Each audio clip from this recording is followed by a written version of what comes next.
Hello friends. तो आज हमारा फिफ्थ लेक्चर है न्यूरल कंट्रोल एंड कोऑर्डिनेशन का। तो आज हम स्टार्ट करने जा रहे हैं सेंट्रल नर्वस सिस्टम का ब्रेन। ओके, सो ब्रेन की बात करें तो ब्रेन में हमारे तीन रीजन्स हैं, एक आगे वाला फोर ब्रेन, मिड ब्रेन और हाइंड ब्रेन। ओके, तीन parts, fore brain, mid brain और हाइंड ब्रेन। आइए इसका क्लासिफिकेशन देखते हैं जरा।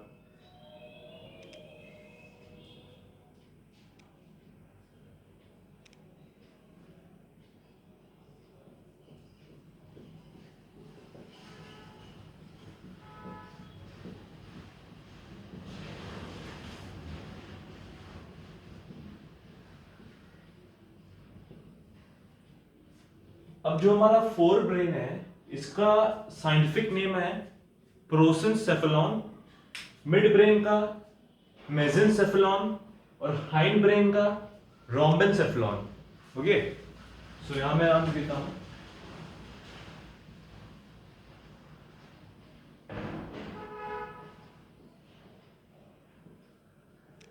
प्रोसेनसेफेलॉन,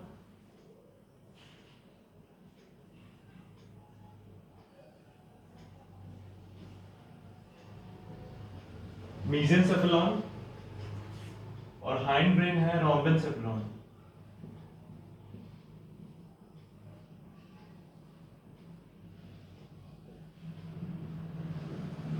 सो ये नाम आपको याद होना चाहिए। साइंटिफिक नेम है इसका प्रोसेनसेफेलॉन, मेसेनसेफेलॉन एंड रोम्बेनसेफेलॉन। अगर फोर ब्रेन का पार्ट्स देखें कि फोर ब्रेन में क्या क्या आता है, इसका क्या क्लासिफिकेशन है, तो फोर ब्रेन में हमारा आता है सेरिब्रम, ओके, डाइनसेफेलॉन और ऑल्फैक्टरी लोब्स।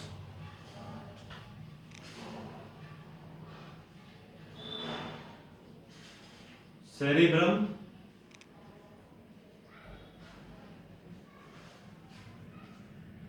डाइनसेफेलॉन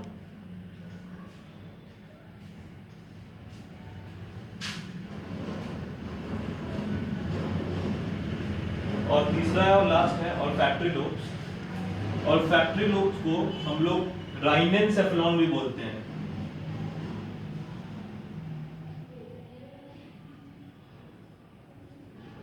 क्या? राइनेनसेफेलॉन। अगर हम मिड ब्रेन की बात करें, यहां पर आता है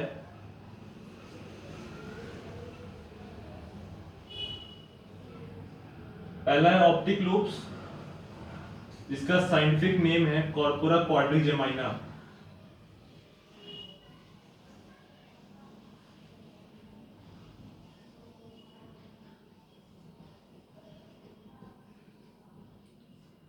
कॉर्पोरा क्वाड्रिजेमाइना। और है हमारा दूसरा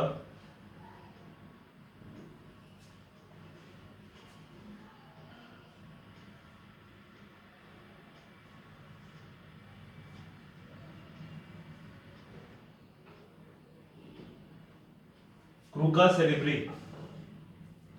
okay, it is crura. Okay, crura, A I, crura cerebri. तो ये हमारे दो सब डिविजन्स हो गए मिड ब्रेन के। अगर हाइंड ब्रेन की बात करें, इसमें आ जाएगा हमारा सेरिबेलम, मेडुला ऑब्लोंगाटा और पॉन्स, या फिर ऐसे पॉन्स,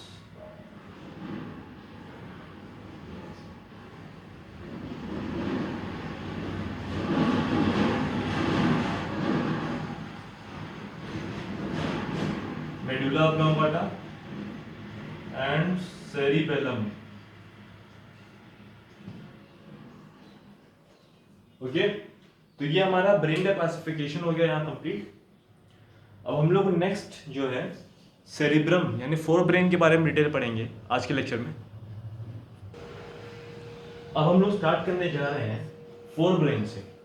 फोर ब्रेन में मैंने बताया था तीन पार्ट्स होते हैं, हमारा सेरिब्रम होता है, डाइनसेफेलॉन होता है और ऑल्फैक्टरी लोब्स होते हैं। तो first we are starting with cerebrum. So cerebrum का मैंने एक ओवरऑल स्ट्रक्चर बनाया है, ये एक डॉर्सोलेटरल व्यू है समझने के लिए। अब सेरिब्रम के भी बहुत सारे लोब्स होते हैं, डिफरेंट लोब्स हैं हमारे ब्रेन के, तो उनको स्टडी करते हैं। तो ये आप एक रफ डायग्राम देख सकते हैं ब्रेन का। तो इसको मैंने 4 सेक्शंस में डिवाइड कर दिया है, 1 2 3 एंड 4। सो इन सेक्शंस के नाम देख लेते हैं। जो सबसे आगे वाला है इसको बोलते हैं फ्रंटल लोब।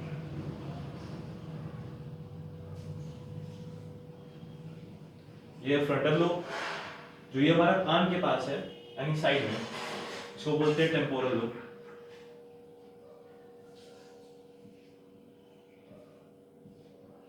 और ये जो बीच में है ये है पैराइटल।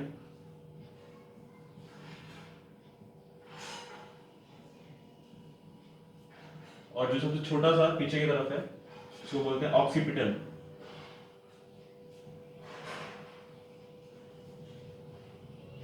लोब। जो हमारा फ्रंटल लोब और पैराइटल लोब ये बीच में डिविजन्स गए हुए हैं, इन डिविजन्स को बोलते हैं सर्कस। ओके, सो जो ये है, जो सर्कस फ्रंटल लोब और पैराइटल लोब को डिवाइड कर रहा है, ठीक, इसको बोलते हैं सेंट्रल सर्कस।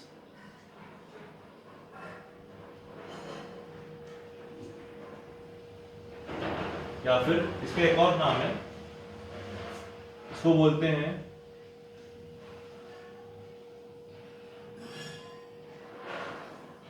रोलैंडिक सर्कस।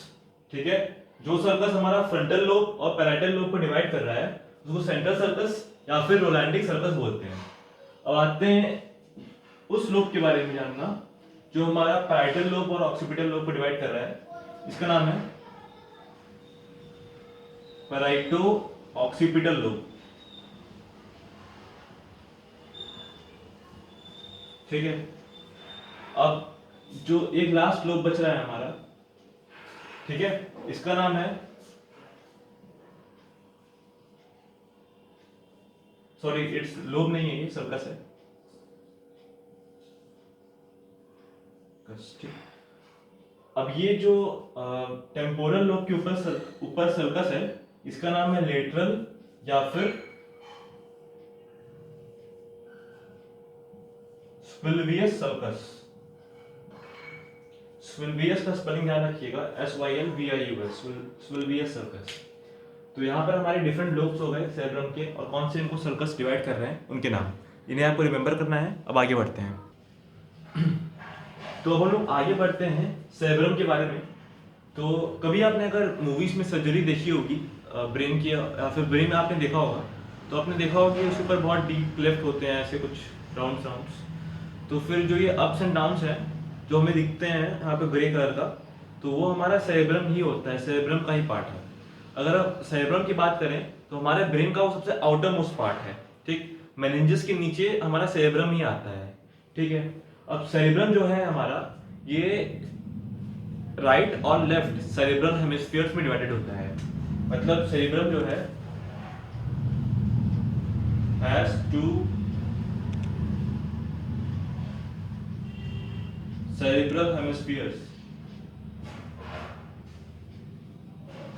ठीक है, it has 2 cerebral hemispheres. Okay, अब जो हमारा सेरेब्रल हेमिस्फीयर है, अगर मेरे सर को आप ध्यान दीजिए, अगर कुछ इस तरह आपको ये दिख रहा है और इसी तरह मैं अपना स्कल यहाँ से हटा दूं, तो जिस तरह मेरा ब्रेन दिखेगा उसका मैं फोटो खींच के अगर इस बोर्ड पे लगा दूं तो वो कुछ इस तरह दिखेगा।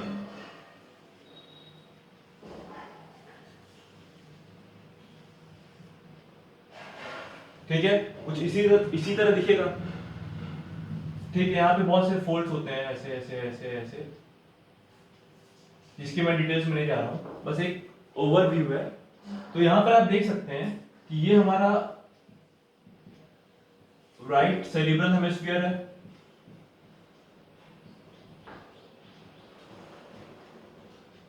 और ये हमारा लेफ्ट।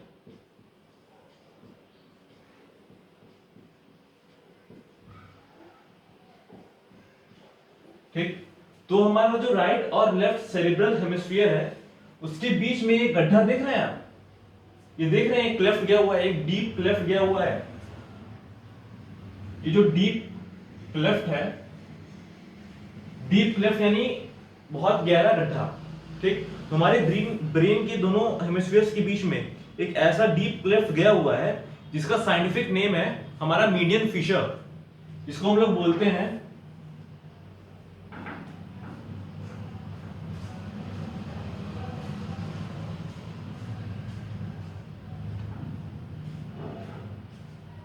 Median Fisher. ठीक, तो ये हमारा क्या है मीडियन फिशर, ये एक डीप क्लेफ्ट है जो हमारा राइट और लेफ्ट सेरेब्रल हेमिस्फीयर्स के बीच में होता है। ठीक है, ये हमारा क्लियर हो गया। अब हम लोग ऊपर से देख ले मेरे ब्रेन को, अगर हम लोग सामने से देखते हैं, अगर मैं यहाँ पे स्कल का अपना फ्रंट बोन हटा दूं, यानी कि व्हाट से फोरहेड का जो ये बोन है मेरा, इसको मैं अगर रिमूव कर दूं, तो अगर मुझे यार जो ब्रेन सामने से दिखेगा कुछ, अगर उसका मैं फोटो खींच के अगर यहाँ लगा दूं तो कुछ इस तरह दिखेगा।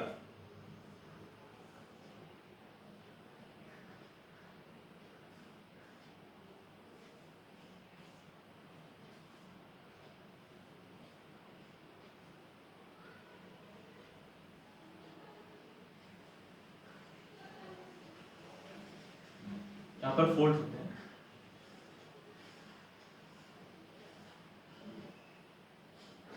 कुछ इसी तरह दिखेगा। ठीक है, तो यहाँ पर जो हमारा राइट और लेफ्ट सेरेब्रल हेमिस्फीयर है, इन दोनों को कनेक्ट करता है एक ट्रैक्ट ऑफ फाइबर्स। ये नीचे होता है कुछ। ठीक है, इसको बोलते हैं corpus callosum.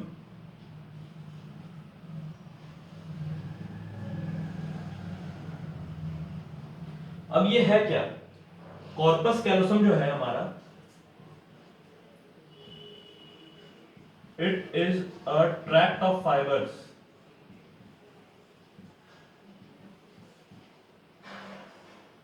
which connect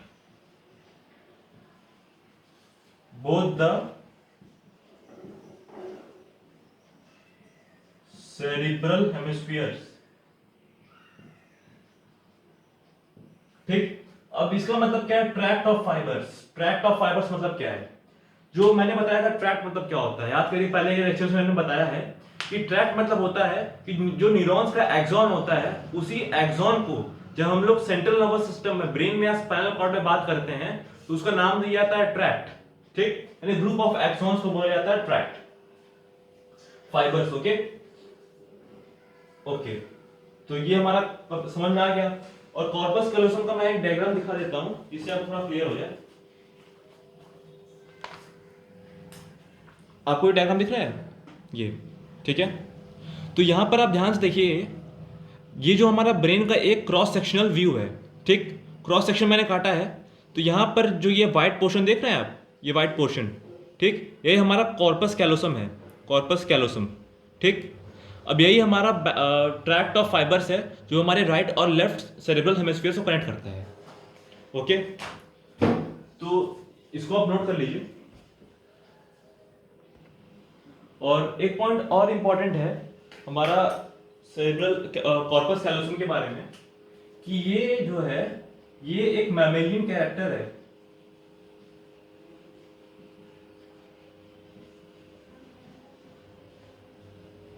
specific mammalian character, इसका मतलब ये क्या है कि ये यूजुअली ज्यादातर मतलब 99% सिर्फ मैमल्स में ही मिलता है। ठीक है, 1% कहीं भी एक्सेप्शन हो सकता है, डाइवर्सिटी है कोई नहीं जानता। ठीक है, तो ये हमारा स्पेसिफिक मैमेलियन कैरेक्टर है, सिर्फ मैमल्स में ही मिलता है, not talking about the exceptions. हाँ, ये हो गया।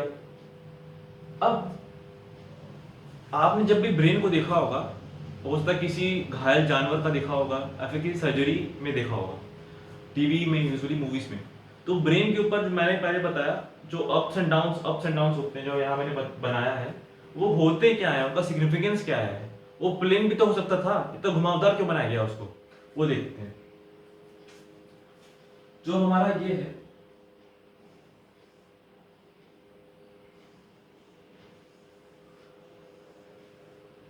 कुछ इस तरह होता है ये।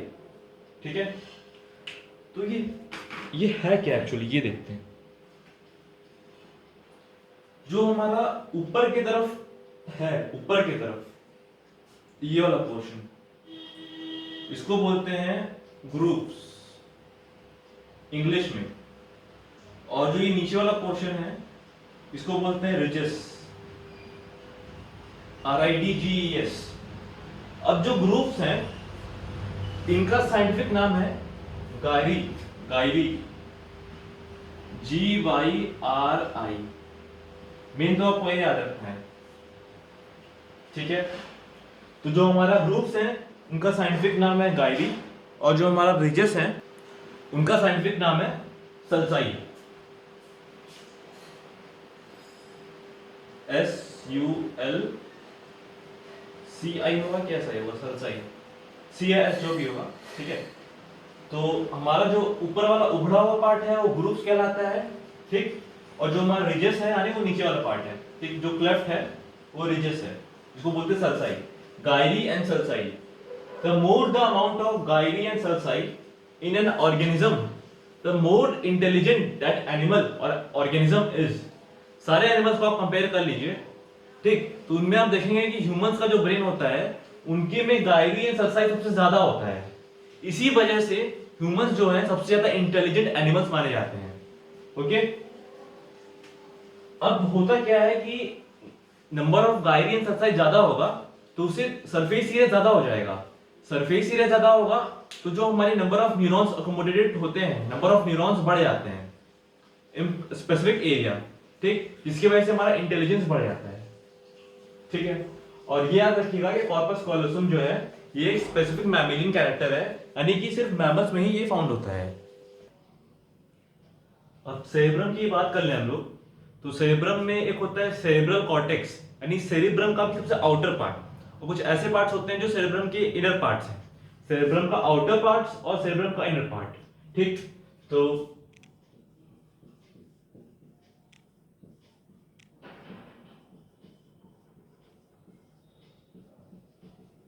एक होता है सेरेब्रम को डिवीजन किया गया है, एक है हमारा सेरेब्रल कॉर्टेक्स आउटर पार्ट और एक है हमारा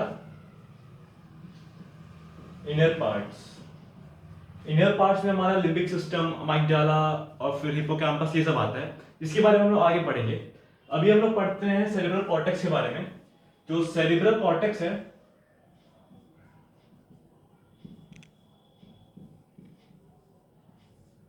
सेरेब्रल कॉर्टेक्स का 3 एरिया होता है। मेजर जो है sensory area, motor area. Sensory area वो जो हमें सेंसेशन प्रोवाइड करता है, जिस एरिया में सेंसेशन रिसीव होता है। हाथ पे मेरे हाथ पे कीड़े ने टच किया, आके बैठा, यहाँ पर बाइट किया, तो मेरे सेरेब्रल कॉर्टेक्स के सेंसरी एरिया में इंफॉर्मेशन जाएगा, ठीक। और मुझे अगर हाथ अपना हिलाना है तो मेरे मोटर एरिया से सिग्नल जनरेट होगा और मेरे हाथ तक जाएगा, ठीक। तो ये हो गया हमारा सेंसरी एरिया और मोटर एरिया। तीसरा आता है हमारा association area.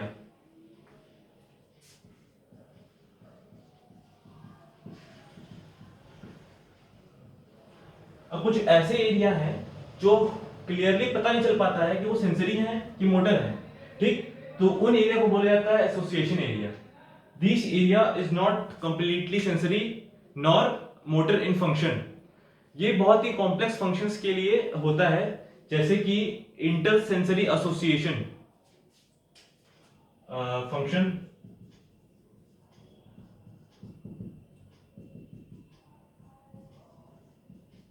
Inter sensory association. दूसरा है मेमोरी। तीसरा है कम्युनिकेशन,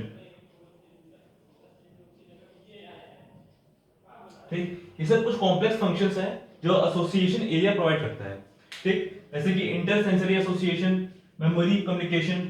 अब किसी से कम्युनिकेट करने में हमारे बहुत से स्किल्स यूज में आते हैं, हमारे ब्रेन्स के बहुत से पार्ट, वो सेंसरी भी होते हैं, मोटर भी होते हैं, ठीक है। और मेमोरी में कुछ याद करना है हमें पहले का, बहुत पहले की बात, तो उसमें भी हमारा एसोसिएशन एरिया यूज में आता है। और इंटर सेंसरी एसोसिएशन, ठीक। जैसे कि बहुत सारे ऑर्गन्स साथ में सेंस हो रहे हैं, कोई मेरे हाथ पे भी टच किया और पैर पे भी साथ में टच किया, तो उनके बीच में एसोसिएशन एरिया प्रोवाइड करता है। तो ये हमारे 3 एरिया हो गए सेरेब्रल कॉर्टेक्स के, सेंसरी, मोटर और एसोसिएशन एरिया। इसके पहले ही मैंने सेरेब्रल कॉर्टेक्स को डिवाइड किया था in on the basis of lobes, frontal lobes, parietal, temporal and occipital lobes. Okay, so यहाँ पे मैं इसे रब करने जा रहा हूँ। अब बात करते हैं ग्रे मैटर और वाइट मैटर के बारे में। ठीक है, तो मैंने पहले ही बता चुका हूँ कि जो हमारा ब्रेन में हमारा ग्रे मैटर बाहर की तरफ होता है और अंदर की तरफ हमारा ग्रे मैटर होता है। तो हम सेरेब्रम की बात करेंगे तो हमारा सेरिब्रल हेमिस्फीयर का आउटर सरफेस पे ग्रे मैटर होगा। नहीं, मैंने अपने क्रेनियम बोन को हटाऊंगा तो मुझे जो ब्रेन दिखेगा ऊपर से वो ग्रे कलर का होगा, ग्रेश कलर का होगा। ग्रे क्यों होगा? क्योंकि वहां पे साइटोन्स यानी सेल बॉडी का कॉन्सेंट्रेशन ज्यादा होता है। ठीक, और वहां पर जो नर्व्स होती हैं वो अनमाइलिनेटेड होती हैं वाइट ग्रे मैटर में। हाँ ठीक, और अंदर की तरफ जब हम आएंगे तो हमें वहां व्हाइट मैटर दिखेगा। व्हाइट मैटर वहां पर माइलिनेटेड नर्व फाइबर्स होती हैं या फिर ट्रैक्ट बोलते हैं उन्हें। ठीक है, तो ये व्हाइटिश अपीयरेंस प्रोवाइड करेगा। ठीक, अब सेरेब्रल कॉर्टेक्स की तो बात कर ली हम लोग कि वहां पर गायरी और सल्साई होता है जो हमारे इंटेलिजेंस का सिग्निफिकेंस है एक। अगर हम लोग बात करेंगे इनर ब्रेन की, मतलब सेरिब्रल हेमिस्फीयर में थोड़ा अंदर आएंगे तो एक पॉइंट मैं लिखने जा रहा हूं यहां पर लिम्बिक सिस्टम के बारे में या लिम्बिक लोब के बारे में। The inner part of cerebral hemisphere, the inner parts of cerebral hemisphere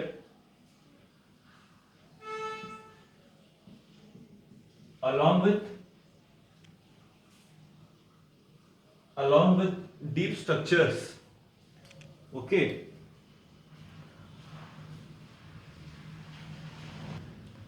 यहां पर थोड़ा मिसिंग हो गया है, along with नहीं होगा,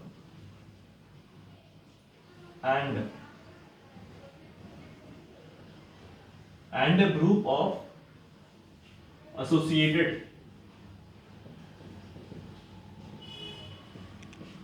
deep structures like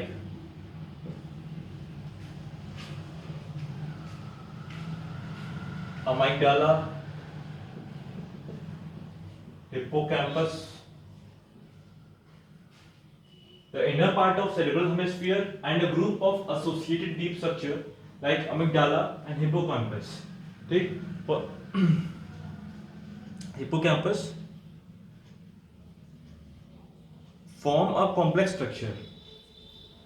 अब साथ में ये मिलकर फॉर्म करते हैं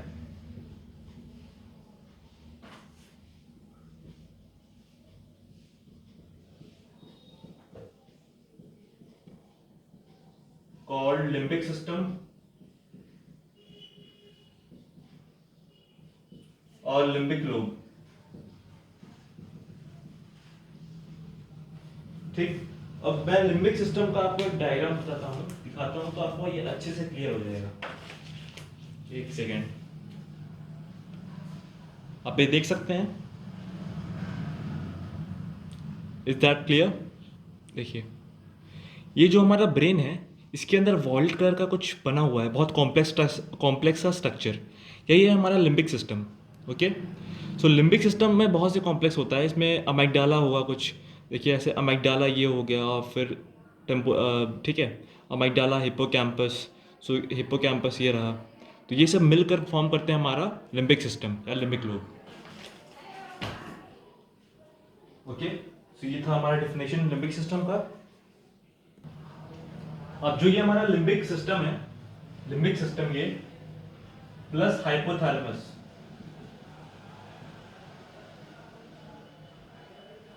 ठीक, ये दोनों मिलकर कंट्रोल करेंगे सेक्सुअल बिहेवियर को,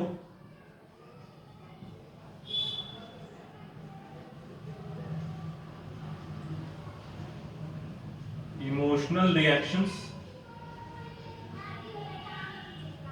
like excitement, rage, fear, motivation। ठीक, ये हो गया हमारा लिम्बिक सिस्टम और हाइपोथैलेमस दोनों का साथ में फंक्शन। और ये जो है हमारा, ये ऑल्फैक्शन और ऑटोनॉमिक रिस्पॉन्स को भी कंट्रोल करता है, लिम्बिक सिस्टम और हाइपोथैलेमस। अब ये ऑल्फैक्शन क्या होता है, यहां पे लिख देता हूं मैं। ऑल्फैक्शन होता है सेंस ऑफ स्मेल, सूंघने की शक्ति, उसको भी ये कंट्रोल करेगा, कॉन्सर्न विद ऑल्फैक्शन। और हमारा होता है ऑटोनॉमस रिस्पॉन्स। ऑटोनॉमस यानी जो खुद से होने वाला रिस्पॉन्स है, ठीक है, जो हमारे बॉडी में खुद से रिस्पॉन्स होते हैं फॉरेन एजेंट्स के लिए और दूसरी चीजों के लिए, तो उसको बोलते हैं ऑटोनॉमस रिस्पॉन्स, जो कि हमारा ऑटोनॉमिक नर्वस सिस्टम का एक पार्ट है। इसके बारे में हम डिटेल में पढ़ेंगे आगे, ठीक है, ऑटोनॉमिक नर्वस सिस्टम में, इस चैप्टर के एंड में है। इसे मैं रब करने जा रहा हूं। अब हम बात करने जा रहे हैं हमारे ब्रेन में जितने पार्ट्स हैं, मतलब सेरेब्रम की बात करूंगा मैं। तो हमारे सेरेब्रम को मैंने जब डिवाइड किया था, तो मैंने डिवाइड किया था फोर ब्रेन में, मिड ब्रेन में, हाइंड ब्रेन में, ठीक है। और अगर मैं लोब वाइज बात करूं तो फ्रंट लोब, सेरेब्रम की बात करूं तो फ्रंट लोब, और फिर frontal lobe, parietal lobe, occipital lobe और टेम्पोरल लोब, ठीक है। तो अगर हम फ्रंटल लोब की बात करें, यहाँ पर दो एरिया होती हैं। एक होता है हमारा मोटर एरिया, और एक होता है हमारा क्या, मोटर एरिया हो गया, और एक होता है ब्रोकास एरिया।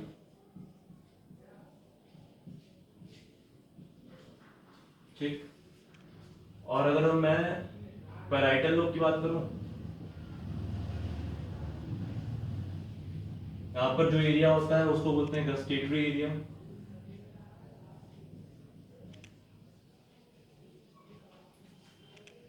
टेम्पोरल लोब, यहां पर दो एरिया होता है,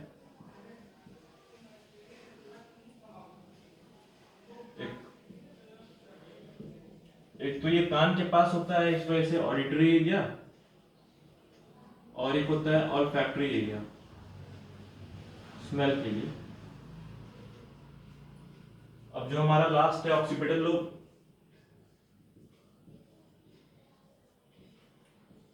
यहां पर विजन के लिए एरिया होता है जिसको बोलते हैं विजुअल कॉर्टेक्स एरिया।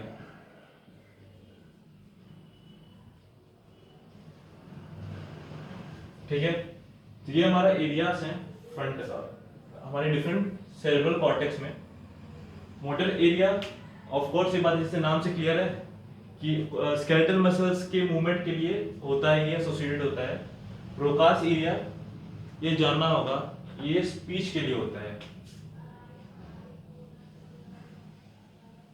यानी कि टंग से रिलेटेड, ठीक है, for analysis of speech. Okay, next है gustatory area. Gustatory represents taste. Auditory आप जान ही रहे हैं, और फैक्टरी स्मेल के लिए होता है, और विजुअल कॉर्टेक्स एरिया साइट के लिए, देखने के लिए, ठीक है। तो ये हमारे डिफरेंट एरियाज हो गए in different lobes of cerebral cortex. तो अब हम लोग पढ़ने जा रहे हैं फोर ब्रेन के नेक्स्ट पार्ट के बारे में, जिसका नाम है डायंसेफ्लॉन।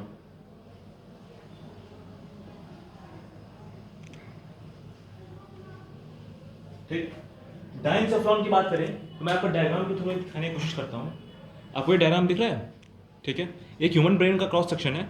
यहाँ पर जो एक कॉर्पस कैलोसम आपको दिख रहा होगा व्हाइट कलर का, इसके नीचे एक अंडे की तरह, अंडे की यॉक की तरह एक स्ट्रक्चर दिख रहा है आपको, गोल सा स्पेरिकल स्ट्रक्चर, यही हमारा डायंसेफ्लॉन है। ओके, अब आते हैं वापस इस पे। डायंसेफ्लॉन ये जो है स्मॉल स्ट्रक्चर है जो हमारे पोस्टीरियर ब्रेन में प्रेजेंट होता है, posterior part of front brain, fore brain, not fore brain actually, what से, सेरेब्रम के नीचे होता है, सेरेब्रम के पोस्टीरियर पार्ट में डायंसेफ्लॉन प्रेजेंट होता है, ठीक है, फोर ब्रेन में आता है ये। अब आते हैं इसके बारे में, ये इसके अंदर डिविजन्स हैं, तीन डिविजन्स हैं इसके, एक थैलेमस, हाइपोथैलेमस और एपिथैलेमस। सपोज करिए जिस कमरे में हम हैं ये हमारा डाइनसेफ्लॉन है। तो इस कमरे की जो दीवार है, 4 दीवार है, तो 4 दीवार है वो हमारा थैलेमस हो गया, ठीक। और जो हमारा रूफ है यानी छत है वो एपीथैलेमस हो गया, यानी ऊपर एपीथैलेमस। और जो हमारा जमीन है राउंड है वो हो गया हमारा हाइपोथैलेमस, ठीक। तो अभी हम लोग पढ़ने जा रहे हैं हम लोग थैलेमस के बारे में, ठीक है। थैलेमस के बारे में देखे जाए तो ये जो है हमारा 80% ऑफ डाइनसेफ्लॉन कंस्टिट्यूट करता है, ठीक है। 80% ये कंस्टिट्यूट करता है डाइनसेफ्लॉन का। इसका फंक्शन क्या है? It acts as a relay centre, it acts as a relay center, that is it differentiates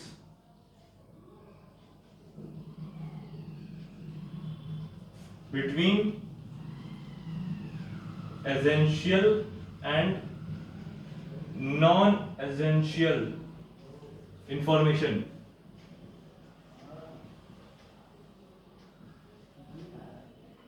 Okay, it acts as a relay center, that is it differentiates between essential and non-essential information. Okay, अब इसका next function क्या है? It is a major coordinating centre for sensory and motor signalling.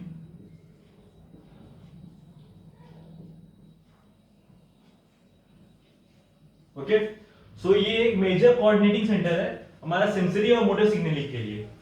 और ये एक relay centre का मतलब समझ गया आप कि हमारे पास जो इन्फॉर्मेशन आ रही है हमारे सेंट्रल नर्वस सिस्टम में उसको आइडेंटिफाई करना कि वो एसेंशियल है, बहुत जरूरी है, या फिर नॉन एसेंशियल है, ये काम का नहीं है किसी, ठीक। तो यहां पर हमारा हो गया थैलेमस के बारे में। अब हम लोग आते हैं नेक्स्ट पार्ट पे डाइनसेफ्लॉन के, वो है हमारा हाइपोथैलेमस। ये हमारा जो हमारा डाइनसेफ्लॉन है उसका ये बेस फॉर्म करता है। एक पॉइंट मैं बताना भूल गया, जो हमारा डाइनसेफ्लॉन है, डाइनसेफ्लॉन के ऊपर ही कवर करता है हमारा सेरिब्रम, ठीक। जैसे कि फोर ब्रेन का जो पार्ट है सेरिब्रम, डाइनसेफ्लॉन और हमारा ऑल्फैक्टरी लोब्स।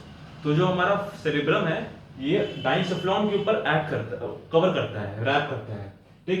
तो हम लोग बात करते हैं डाइनसेफ्लॉन के हाइपोथैलेमस के बारे में। ये हाइपोथैलेमस इसको बोलते हैं मास्टर ऑफ मास्टर्स ग्लैंड, जो मतलब गुरु का भी गुरु बोला जाता है इस ग्लैंड को, मास्टर ऑफ मास्टर्स ग्लैंड। जैसे पिट्यूटरी ग्लैंड और डिफरेंट ग्लैंड्स का भी ये मास्टर है, ठीक है, उसको भी कंट्रोल करता है।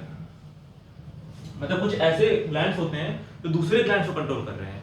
अब ये क्या करता है, जो दूसरों को कंट्रोल कर रहा है ये उसको कंट्रोल कर दे रहा है, इसी वजह से इसको मास्टर ऑफ मास्टर्स ग्लैंड बोलते हैं। ये पिट्यूटरी ग्लैंड को भी यही कंट्रोल करता है, बहुत से उसका फंक्शंस। और पिट्यूटरी ग्लैंड दूसरे ऑर्गन्स को दूसरे एंडोक्राइन ऑर्गन्स को ये कंट्रोल करता है। तो हाइपोथैलेमस पिट्यूटरी को भी कंट्रोल कर रहा है, इस वजह से इसको मास्टर्स और मास्टर ग्लैंड बोलते हैं, ठीक। अब आगे बढ़ते हैं जो फंक्शंस के बारे में।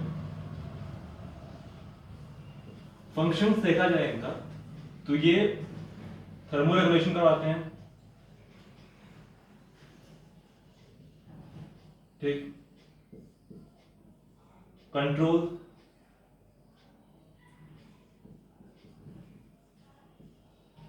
Urge for eating and drinking, thermoregulation यानी टेम्परेचर का कंट्रोल, हमारे बॉडी का टेम्परेचर को मेंटेन रखते हैं, हमारे खाना और पीना को कब खाना है, इच्छा व्यतीत करना है, ये हाइपोथैलेमस के हाथ में होता है। हमारा बिहेवियर भी ये कंट्रोल करता है। हमारा ऑटोनॉमिक नर्वस सिस्टम को भी ये कंट्रोल करता है, और हमारे एंडोक्राइन ग्लैंड्स को भी ये कंट्रोल करता है, ठीक है। थर्स्ट को भी कंट्रोल करता है, बायोलॉजिकल क्लॉक सिस्टम को भी ये कंट्रोल करता है, बिहेवियर एंड इमोशन। और लास्ट है हमारा बायोलॉजिकल क्लॉक सिस्टम। अब ये क्या होता है बायोलॉजिकल क्लॉक सिस्टम? जो हमारा रूटीन सेटअप होता है कि मुझे इस टाइम पे उठना है, इस टाइम पे सोना है, तो ऑटोमेटिक उस टाइम पे हमें नींद आने लगती है या फिर नींद खुल जाती है। ठीक है, तो उसी उसी को बोलते हैं बायोलॉजिकल क्लॉक सिस्टम। ठीक है, ये हो गया हमारा हाइपोथैलेमस के बारे में। हाइपोथैलेमस में एक पॉइंट और है कि it contains some neuro secretory cells. It contains some neurosecretory cells which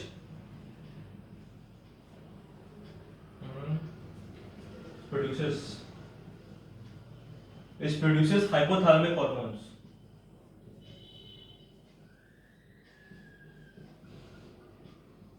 मतलब इनके पास कुछ ऐसे सेल्स का भी ग्रुप है, गुच्छा है, जो कि हमारा हार्मोन्स प्रोड्यूस करता है, उसको हाइपोथैलेमिक हार्मोन्स बोलते हैं। ठीक है, तो हमारा हाइपोथैलेमस एक एंडोक्राइन ग्लैंड का भी पार्ट, मतलब बोल सकते हैं कि एक तरह से ये एंडोक्राइन ग्लैंड है, साथ ही साथ ये ब्रेन का पार्ट तो है, ये हमारे एंडोक्राइन सिस्टम्स को भी कंट्रोल कर रहा है।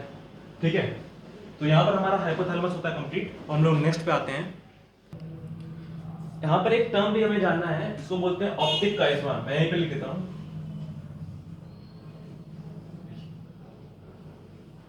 जो हमारा एंटीरियर सरफेस है हाइपोथैलेमस का, आगे वाला पार्ट, वहां पर एक क्रॉस टाइप स्ट्रक्चर फाउंड होता है जिसको बोलते हैं optic काइस्मा। A cross-like structure is found on the anterior part of hypothalamus called optic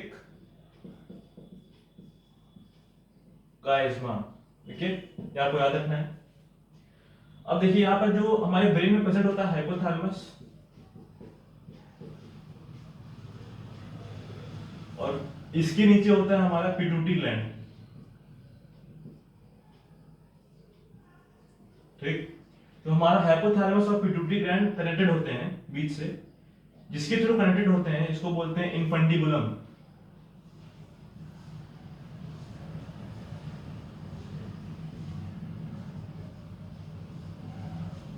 ठीक, याद रखना है आपको इन्फंडिबुलम। तो इन्फंडिबुलम क्या है? ये एक स्ट्रक्चर है जो हमारा हाइपोथैलेमस और पिट्यूटरी ग्लैंड को कनेक्ट कर रहा है। तो इसे मैं अब रब करने जा रहा हूं। अब हम लोग नेक्स्ट पार्ट की बात कर रहे हैं जो डाइनसेफ्लॉन का है, वो है तीसरा हमारा एपिथैलेमस। ठीक, इट फॉर्म्स द रूफ यानी छत ऑफ डाइनसेफ्लॉन। और इसके बारे में एक पॉइंट और जानना है, इट कंटेन्स पीनियल ग्लैंड, यानी इसके ऊपर जो अटैच होता है हमारा पीनियल ग्लैंड।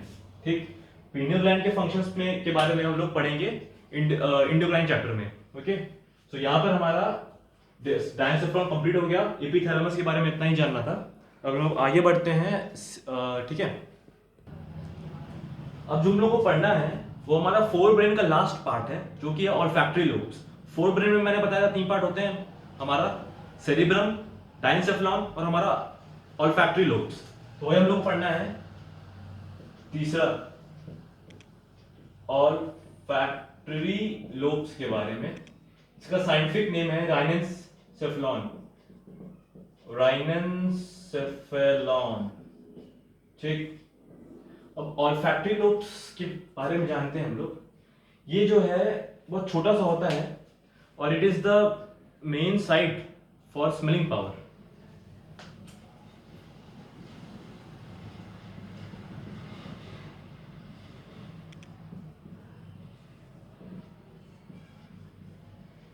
ठीक है, ये स्पेलिंग पावर का मेन साइट है।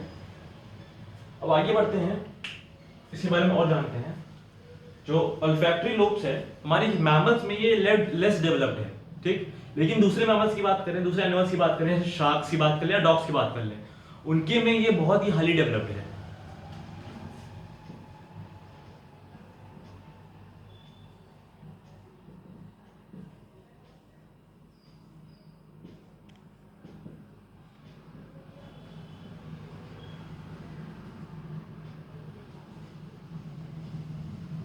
Highly developed in